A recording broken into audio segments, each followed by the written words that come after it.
at Durbus. This is 93 Driving. Today we're driving an E53 AMG with a 3.0 liter inline six, producing 429 horsepower and 384 pounds of torque, and it'll propel this convertible from 0 to 60 in just 4.4 seconds, and it'll get it to the quarter mile in just 12.8. So without further ado, let's get this show on the road and let's see what this E53 has to offer.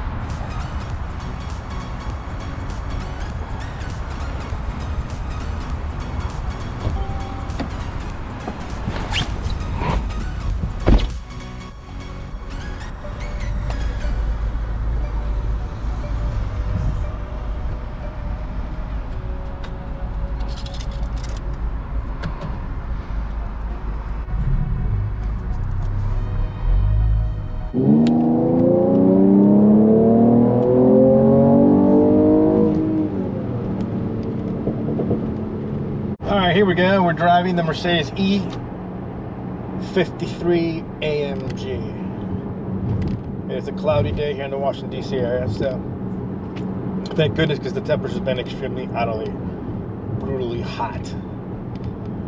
So, yeah, I've been driving this car for a little bit now, through all different types of roads, and I do have to say that the suspension on this car is much harsher than the CLA 35 that we drove just last week.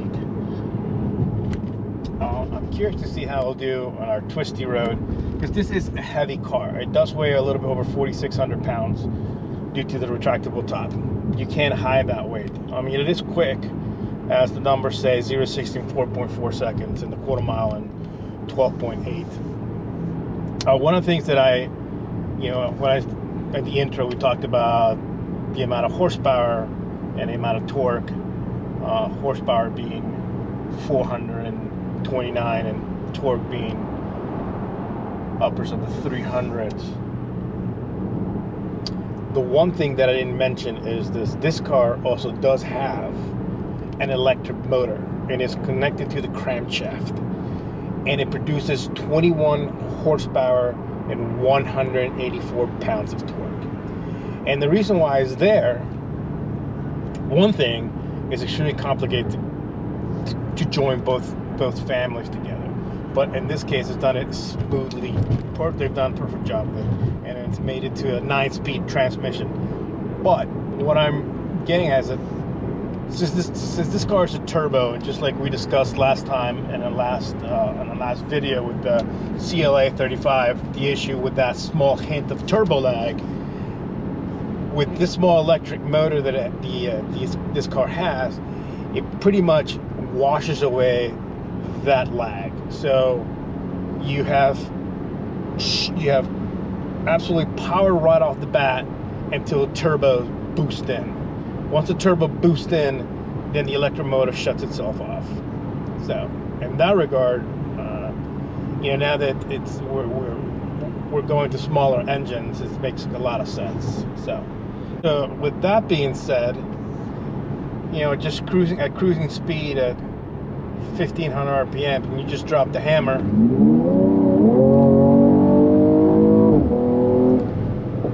it just rockets it off the line. And it's got a really nice sounding engine. It does hold the gear.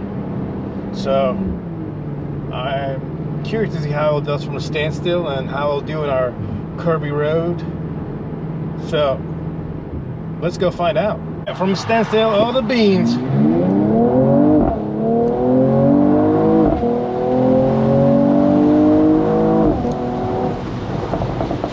Yep, it's pretty quick. And as you can see, I put the top down. You got some nice crackle and pops. It's holding gear at 4,000. Hammer down. Yeah, this car will seriously get you in trouble extremely quick. Yeah, this is a quick car. And it does this so smoothly. The transmission is just fantastic. There's a lot of feel coming back from the steering wheel.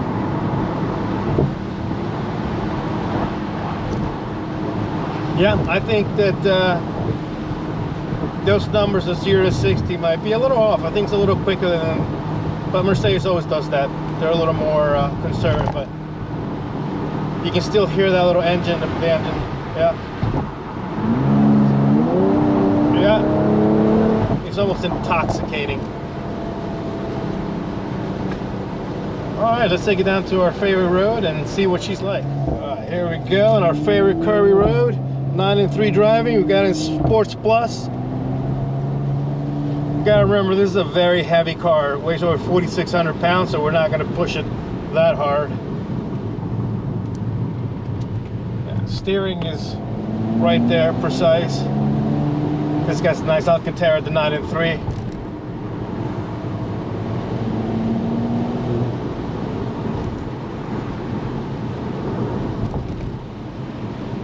The suspension is definitely a little bit harsher. We got a set in Sports Plus in the suspension as well.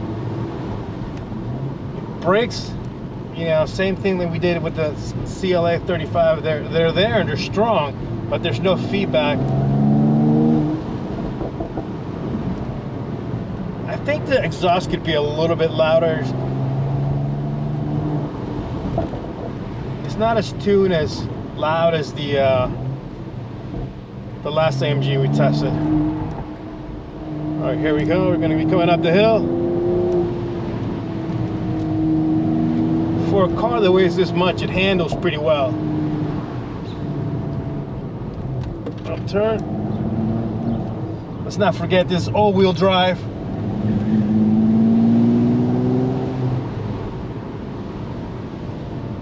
Yeah, it did really well. But you could tell that this is a heavy car and it's not meant to be a sports car. All right, let's get down to our final thoughts. But before that, let's take her on this other twisted road. Just listen to it.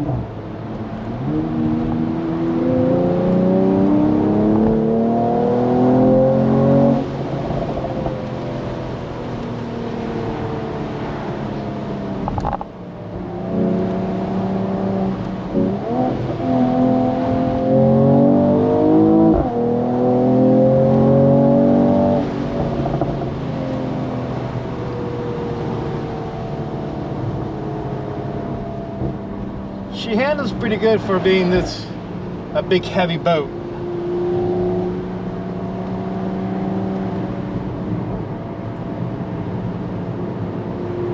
All right, let's head back and let's do our final thoughts.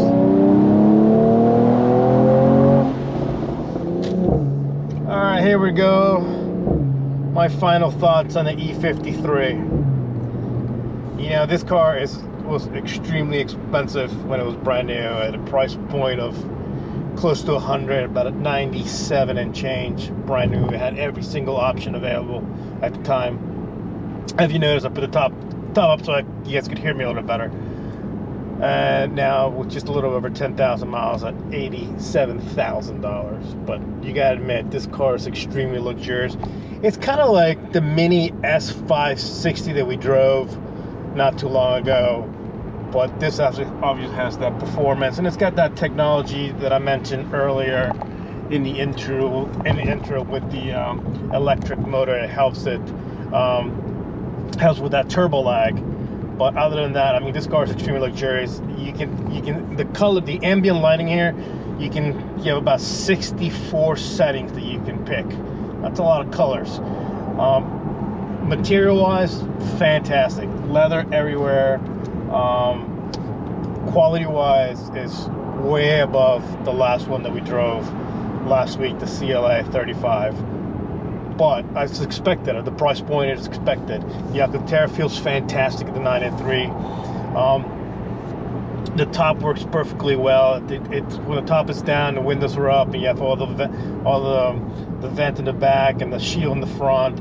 It really does hold the wind out of the cabin. There's plenty of space in the back.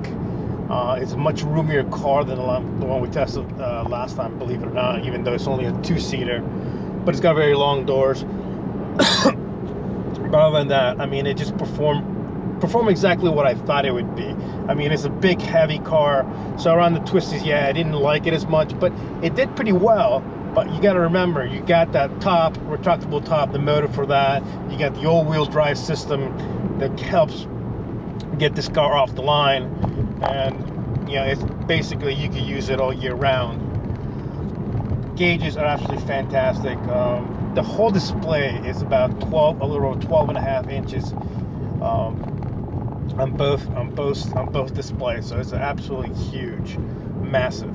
But other than that, it's fantastic. You got, you know, with any coupe convertible that you buy, you're not going to have a lot of room in the trunk to carry stuff. So this is exactly what this car is. It's basically, it's got a lot of power for a car that just likes to cruise down a highway, get you to where you want to be. You can pack a couple stowaway bags in the back. Yeah, and that's it. But you know, other than that, it is, I mean, I gotta say, design-wise, it's actually beautiful. It does look absolutely amazing. So, with all those good things said, I hope everybody's having a fantastic day, and I can't wait to see you guys in the next video. Thank you so much for all the subscribers. We've reached 100 subscribers. Thank you so much. I appreciate it so much. Like I said, if you haven't subscribed yet, do subscribe, share, give a thumbs up, turn that notification bell on, and a huge thanks to all the 100 subscribers who's made it to this point. I'm very thankful. And a big thanks to JT again over at Mercedes of Arlington for keeping us, you know, coming back and letting us take the cars that are obviously helping the channel. I've noticed that this is what you guys want to see: high, fast cars. So I'll try to give you more of those. But I like those to sprinkle a few other things there. But anyway, like I said, hope everybody's having a fantastic day, and I will catch everybody in the next video very soon. Until then, be safe and bye.